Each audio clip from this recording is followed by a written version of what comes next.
하나님께서 우리를 믿음 가운데 부르시고 인도하여 주셨습니다. 오늘도 주의 이름을 부르는 모든 자들 가운데 하나님께서 구원하시고 역사하시는 복의 역사가 임할 수 있기를 소망하고 축복합니다. 아멘. 여러분, 성경에는 특히 신약에는 두 가지 중요한 사건이 있습니다. 하나는 예수님의 부활의 사건입니다. 그게 예수님께서 내가 하나님의 아들이라고 하는 것을 증명하신 사건입니다. 그러면서 또 하나 하나님께서 중요한 증표를 보여주셨는데 그게 성령의 강림입니다. 성령의 충만함을 임하셨습니다. 여러분, 우리가 성령의 충만함을 입지 않으면 전쟁에서 싸워 이기기가, 능히 이기기가 쉽지 않습니다.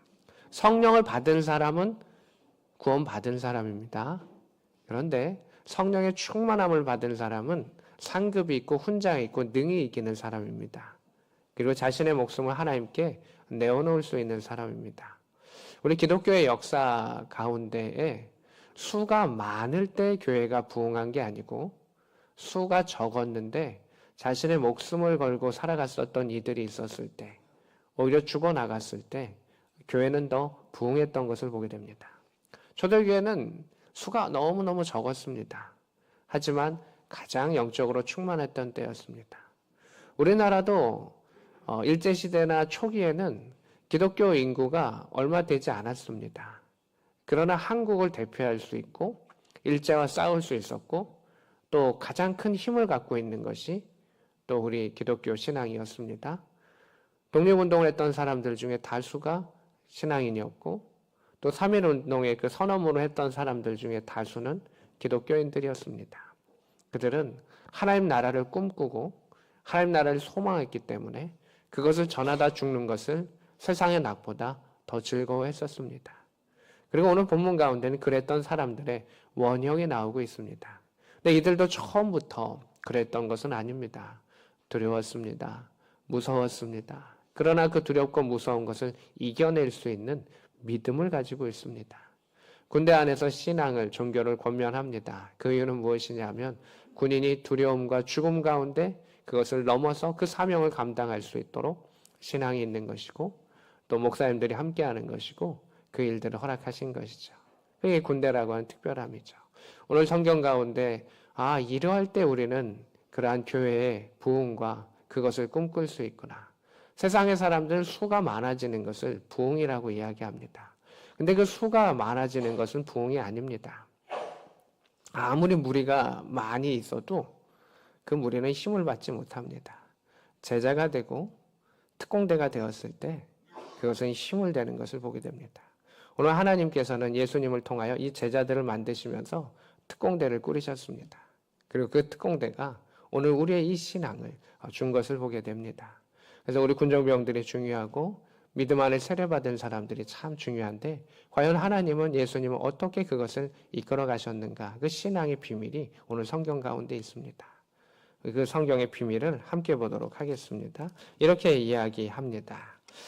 1장 1절입니다. 데오빌로요라고 하면서 이 성경은 누군가가 보게 되어 있는데 누가복음과 사도행전은 누가라고 하는 사람이 쭉 썼었는데 데오빌로라고 하는 이방인 그 이방인에게 그것을 쓴 겁니다. 누가복음은 데오빌로 가카요라고 썼고 여기선 데오빌로요라고 이야기하고 있는데 가카라고 하는 호칭은 아무에게 쓰는 것이 아니라 꽤 높은 총독 이상의 아주 높은 사람에게 쓰는 그 호칭이 가카라고 하는 호칭인데 이 사람은 가카라고 하는 호칭을 받았던 높은 직위에 있는 사람입니다. 그런데 이 데오빌로라고 하는 그 이름은 하나님의 사람이라는 신의 사람이라는 뜻을 갖고 있는 그 사람에게 편지를 씁니다. 하나님의 말씀을 전합니다. 이러한 예수님의 일들이 있었습니다라고 전하고 누가복음은 전편이고 그 다음에 이 사도행전은 후편입니다. 근데 성경에서 이 사도행전이 폭발적인 힘을 우리에게 보여주는 것을 보게 됩니다.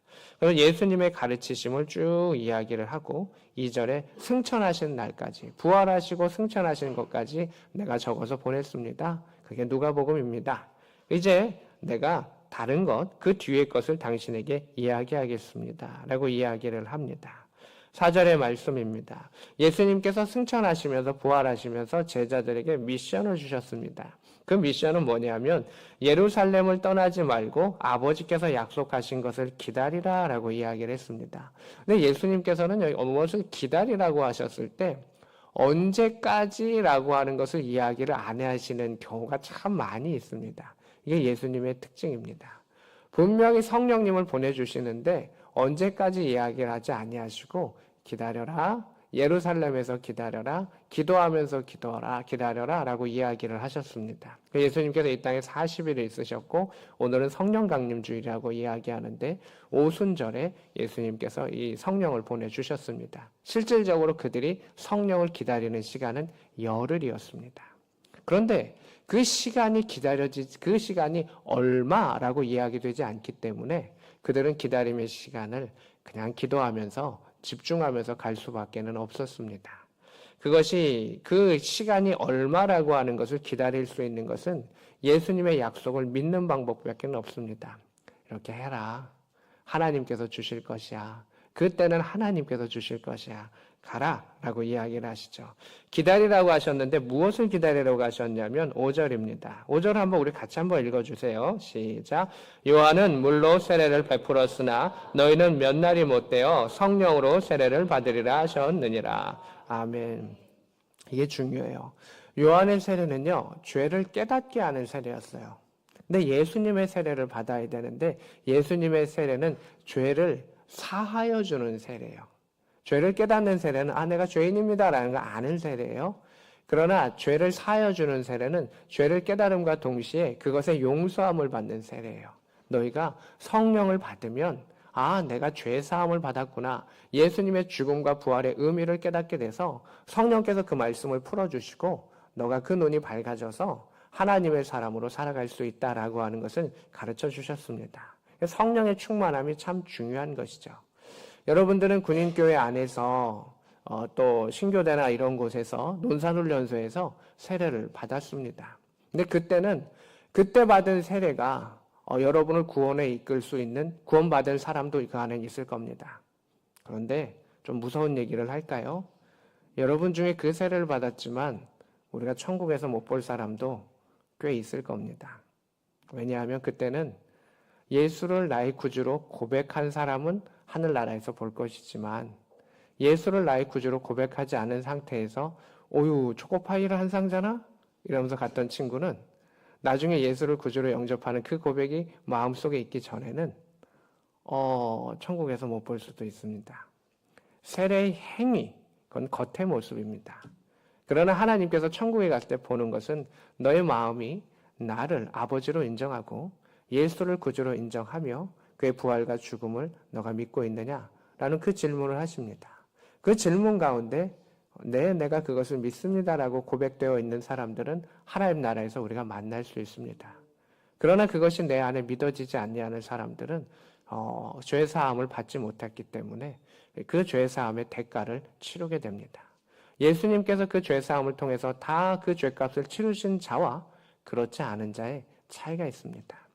여러분 어떤 회사에 들어가려고 하면 회사는 그 취업 요강이 있습니다.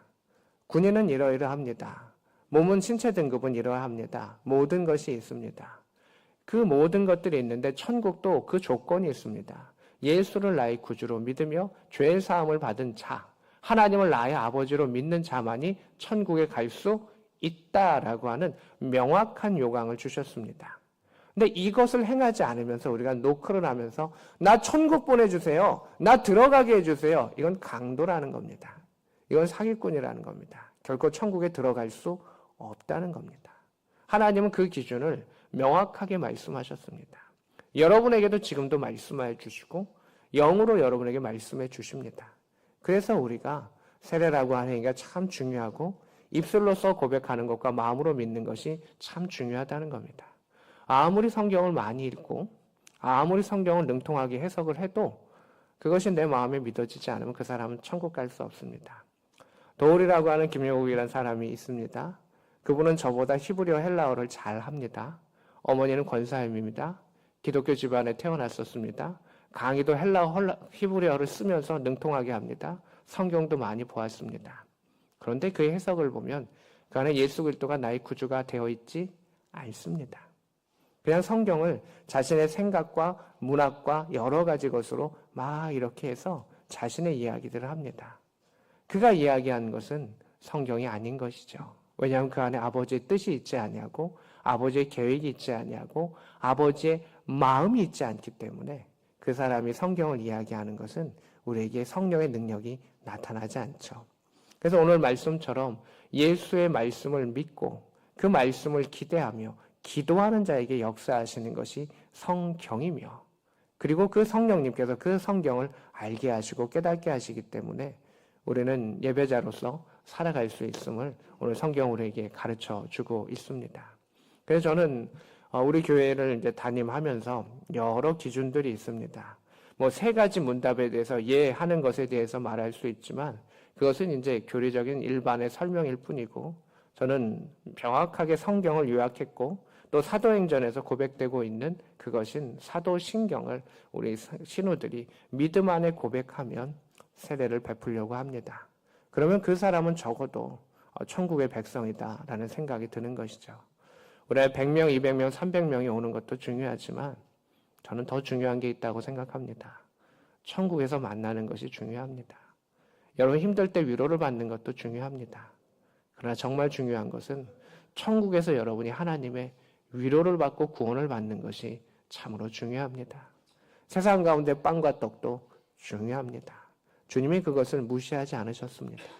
그러나 말씀으로 구원받고 하나님과 함께하고 있는 것, 하나님의 사랑을 누리는 것, 그것이 진정으로 중요하다라고 주님이 말씀하셨고, 그것이 그러하다라고 말하기 위해서 죽음으로 증명하신 겁니다. 그것이 우리의 십자가의 사랑이고 십자가의 은혜로 나아가는 겁니다. 그래서 우리 신우교사들이 해야 되는 일은 뭐냐 하면 말씀을 씹어줘야 됩니다. 이 어려운 말씀을 씹어줘야 하고 그 사도신경을 설명하면서 자신의 신앙을 고백할 수 있어야 합니다. 나 몰라. 나 하나님을 몰라. 이거 안 되는 겁니다. 맹인이 맹인을 인도할 수 없습니다. 내가 믿은 하나님.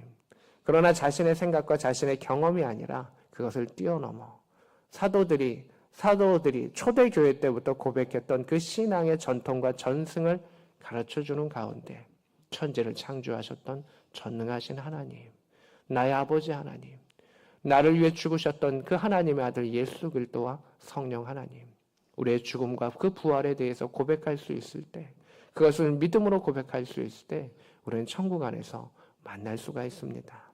저는 여러분들이 우리가 그 천국에서 만날 수 있기를 원합니다. 그것이 우리의 삶의 핵심인 겁니다. 교회는 자선단체와 구제단체가 아닙니다. 천국에서 만납시다. 왜냐하면 예수님께서 떠나시면서 우리에게 말씀하시고 명령하신 것이 있는데 너는 복음의 증인이 되리라 라고 말씀하셨습니다. 8절의 말씀을 보면요. 우리가 뭐 세례도 주고 뭐도 주고 다 중요한데요. 먼저 너가 해야 될 일이 있어 라고 이야기하셨어요. 제자 삼고 세례 줘. 이거 우리가 거기까지만 기억하고 있어요. 그럼 우리가 해야 되는 일인데요. 그 전에 우리가 어떻게 해야 되느냐. 야, 군인은 이거 해야 돼 라고 하는데 군인은 이런 훈련을 받아야 돼 라고 말씀하신 게 있는데 너는 증인이 되어야 돼. 이 증인은요. 이 어원이 어느 어가 같냐면 순교자라고 하는 어원이 같아요. 증인은 법정에 서는 거예요. 손을 들고 약속하잖아요. 내가 만약에 거짓된 증언을 하면 나는 벌을 받겠습니다. 라고 하는 증언을 하는 자가 증인인 겁니다. 그리고 순교자라고 하는 것은 그러한 것을 증언했을 때 책임을 지고 내가 그리스도인으로서 책임지고 그것을 증언했을 때 내가 책임지고 죽을 수 있는 자가 순교자라고 하는 겁니다. 우리 이 성경은요. 그것을 증언했을 때 매맞음과 채찍에 맞음과 목베임을 당하고 사자굴에 던져지고 화형을 당하고 피부가 뜯겨나가고 몰살을 당하는 그 가운데 증인된 사람들이 전했던 것이 성경입니다. 아이러니한 게 뭔지 압니까? 야, 너 복음 전하면 죽어. 죽고 죽었는데 복음은 더 퍼져나가는 것. 피로 퍼진 것이 복음입니다. 너가 이것을 전하지 않으면 살아. 그러면서 그냥 피상적인 그리스도인이 많았을 땐 결코 교회가 힘이 없던 것을 보게 됩니다. 그래서 우리가 수가 주는 것에 대해서 긴장하는데 그것에 대해서 긴장할 필요는 없습니다. 진짜 긴장해야 되는 건 내가 그리스도의 증인으로 지금 살아가고 있느냐. 그 증인이 한 사람의 증인을 나타낼 수 있으면 복음은 퍼져나갈 수 있다는 것이죠. 증인은 그 하나님의 성령을 받은 자가 부활의 소망을 가지고 내 목숨을 걸고 살아가는 자가 증인인 것입니다. 하루의 삶을 뛰어넘어 그리스도의 삶을 살아나가는 것은 바로 증인이기 때문입니다. 그러면서 예수께서 너 먼저 내 증인이 되라 라고 명령하셨습니다. 증인이 된 자가 복음도 전하고 가르칠 수 있고 행하는 것이죠. 제가 우리 신우교사들에게는 그 부탁을 드립니다. 여러분, 우리 병사들에게 잘 먹이고 잘 하는 거 중요할 수 있습니다. 엄마의 사랑으로, 아버지의 사랑으로 그들을 품어주는 거 정말 중요합니다. 그러나 더 중요한 게 있습니다. 내가 예배자로, 내가 믿음의 부모로 그 복음을 내가 품으며 그것이 내가 날마다 고백되며 내가 믿는 하나님은 그러나 나의 경험에 의한 하나님이 아니라 그 신앙의 믿음의 전통에 의해서 그 고백을 하고 그것을 설명해주고 그것을 전해줄 수 있을 때 그 말씀이 우리에게 힘이 되어 능력으로 나타나는 것이죠. 사도신경은 신앙을 압축해서 성경을 압축해서 우리에게 준 것입니다. 그 신앙의 고백이 우리를 천국으로 이끌 수 있는 믿음의 고백이고 이 고백을 통해서 죽느냐 사느냐라고 하는 것을 이렇게 갈라준 것이 이것이죠. 많은 성경 공부를 하는 것도 중요한데요. 그것보다 더 중요한 게 있습니다. 오늘 사도신경은 이 신앙의 고백과 베드로의 설교 가운데 이런 사람이 그리스도인입니다 라고 하는 것을 우리에게 가르쳐주고 있는 겁니다. 그래서 오늘 신우들 가운데 조금 어려울 수 있습니다. 그러나 꼭 들어야 되고 반복적으로 들어야 되는 것이 오늘 이 사도행전에 나타나는 그 역사죠. 이것이 지금 우리의 교회를 있게 한, 기독교의 신앙을 있게 한 핵심 부분인 것이죠. 그래서 우리 신우교사들, 또 부모님들, 또 믿음의 사람들에게 권면합니다. 나의 주 예수 그리스도 그리고 하나님에 대한 그 복음의 증인으로서 우리가 살아갈 수 있고 그것을 설명할 수 있는 자가 그리스도인으로 앞에 서 있는 자들입니다. 그것을 우리 신우들에게 가르칠 수 있기를 원하고 전달할 수 있기를 원하고 내가 뜨거운 성령의 충만함으로 그들을 돌봤을 때 그들의 가슴 속에 그 성령의 역사가 닿을 수 있기를 원하며 우리가 저녁 후에 만나요 그것이 아니라 천국에서 만나요 라고 하는 복음의 사람이 우리가 될 수 있기를 원합니다. 아멘. 그게 군대 교회 또 교회에 우리가 존재하는 이유입니다. 저는 그냥 아주 그냥 강하게 얘기하면 오해하지 마세요 교사님들. 여기에 10명만 있어도 된다. 12명만 있어도 된다. 그러나 그들이 증인이면 12명이 1년에 1명씩 증인을 만들고 또 다시 24명이 1년에 1명씩 증인을 만들고 이 복음이 퍼져나가는 거죠. 이게 이제 하나복 성경 공부의 그 기본 틀이기도 한데 정말 증인으로서 살아가는 것이 중요한 부분들을 보게 되죠. 그러면서 주님께서 8절에 내 증인이 되리라. 예루살렘과 온 유대와 사마리아 땅끝까지 이르러 내 증인이 되리라. 근데 너희가 성령이 임했을 때 그것을 행할 수 있는 겁니다. 말씀을 붙잡고 말씀을 체험하면 하나님 너에게 능력을 주실 거야. 두려워하지 아니하고 하나님께서 성령에 충만하고 그 일을 행할 수 있을 거야. 어떻게 내가 복음을 전하요가 아니라 그곳에 섰을 때 복음을 전할 수 있는 힘을 줄 것이다. 너희 아버지와 너희 친족 가운데 섰을 때 성령의 지혜를 허락하실 것이다. 그 신우들과 그 청년들 앞에 섰을 때 하나님께서 복음의 지혜를 허락하여 주실 것이다. 그것이 성령의 능력입니다. 나의 힘과 나의 능력으로 행하는 것이 아니라 성령의 능력으로 말씀을 붙잡고 기다리며 기도하여라. 하나님께서 너를 붙잡아 주실 것이다. 예루살렘부터 세계 모든 것 가운데 복음을 전하게 하실 것이다. 너뿐만이 아니라 너를 통하여 하나님의 역사를 이룰 것이다. 하나님의 약속이고 명령이었습니다. 그 명령은 수행하는 자에게 하나님 기적을 이루어주시는데 그들이 그것을 기도하며 품고 나아갔었습니다. 그러면서 예수님께서 쫙 하늘로 올라가셨습니다. 13절입니다. 그들이 다락방으로 올라갔습니다. 마가의 다락방이었습니다. 전에 예수님과 만났었던 그곳에 다시 모이게 됩니다. 14절입니다. 여자들과 예수의 어머니 마리아와 예수의 아우들과 더불어 마음을 같이하여 오로지 무엇에 힘썼습니까? 기도에 힘썼습니다. 여러분 그냥 기도해도 돼요? 하나님 나 도와주세요라고 기도해도 돼요? 하나님 나 군생활 잘하게 해주세요. 도와주세요. 다 도와주세요. 근데 이거는 일상적인 기도예요. 정말 하나님께서 성령의 충만함으로 기도하기를 원하는, 그것을 받기를 원하는 자, 하나님의 능력 가운데 큰 믿음의 역사를 보기를 원하는 자는요, 말씀을 붙잡고 말씀에 순종해서 하나님께 기도를 해보세요. 그럼 하나님 그 기도가 찼었을 때 하나님께서 권능을 허락해 주셔서 그것을 이루어 주세요. 그것이 1단계의 중요한 거예요. 근데 또 하나 중요한 게 있어요. 그러면 교회 다닐 필요가 없잖아요. 집에서 성경 보고 그냥 이렇게만 하면 다 되잖아요. 근데 오늘 성경은 무엇을 가르쳐 주냐면요, 교회 공동체가 중요하다라고 하는 거예요. 개인이요, 그것을 분별하는데 한계가 있어요. 개인의 연약함들이 있어요. 그래서 같은 기도의 마음을 품은 자들이 말씀을 품고 같이 기도하면 하나님께서 기도의 삼겹절을 통해서 더 크고 놀랍게 역사하여 주신다는 것이죠. 그러니까 여러분만 기도하는 것이 아니라 군종병들과 같이 기도하고, 옆에 친구들과 같이 기도하고, 지도하는 교사들과 기도하고, 같은 부모님과 기도하고, 목사님들과 같이 기도하고, 함께 기도하며 역사를 같이 힘쓰면 하나님께서는요, 각 사람에게 역사하시지만 공동체에 주시는 파워풀한 힘을 우리에게 주신다는 겁니다. 무리와 군대의 차이가 뭡니까? 군대는 지휘관이 있고 지휘체계가 있고 명령에 의해서 일사불란하게 움직이는 것, 그것이 군대입니다. 무리는 아무리 많아도 그냥 무리일 뿐입니다. 폭도가 될 뿐입니다. 그러나 군대는 수가 적어도 힘이 있는 것은 말씀에 의지하여 함께 나아가기 때문입니다. 한 명의 사람이 군대라고 하지 않고 그 조직이 있는 것을 군대라고 하는 것이죠. 오늘은 주님의 말씀에 의해서 움직입니다. 군인도 제도와 명령과 규율과 법에 의해서 움직이듯이 우리는 성경이라고 하는 법에 의해서 갑니다. 그리고 성경에서 말하고 있는 그 원칙에 따라서 나아가는 것이 우리 신앙인의 모습인 것이죠. 그것을 넘어가는 자유는 범법입니다. 군인이 그 제도를 넘어가는 것을 하는 것은 범법인 것처럼 신앙의 원칙을 넘어가서 자유롭게 하는 것은 그것은 범법이 되는 것이죠. 그래서 우리는 예수 안에서 말씀 안에서 누리고 그 자유를 가르쳐 주는 것이 우리 신앙인의 몫이다라고 하는 것을 볼 수가 있습니다. 그래서 예수님의 어머니 마리아, 여기까지는 알 수 있어요. 이게 특별한 사람인데 예수의 아우들이 있어요. 예수님의 동생들은 예수님이 살아계셨을 때 예수님을 믿었을까요? 안 믿었을까요? 안 믿었어요. 미쳤다 그러고 쫓아왔었어요.